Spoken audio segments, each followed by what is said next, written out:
Kuća iz koje je izrasla smokva.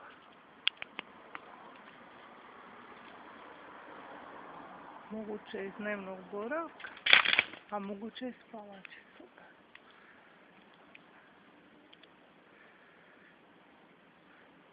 Zanimljivo je samo što komunalci kažu da se ovo ne smije dirat jer je privatna parcela, a šta ima štakora veličine mačke i zmija, to nikom ništa, dok se šta ne dogodi.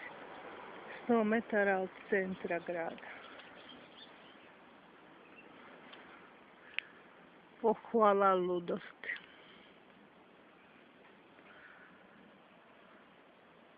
A iz vremena na vrijeme dođu narkomani unutra. I oni imaju tu svoje partije.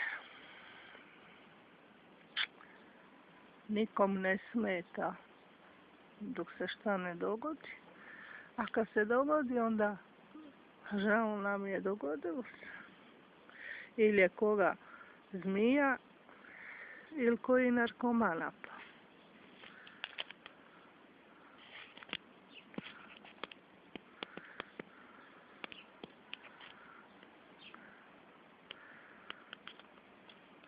Alo, di se ovo može vidjeti? Samo na našim prostorima, jedinstven pogled.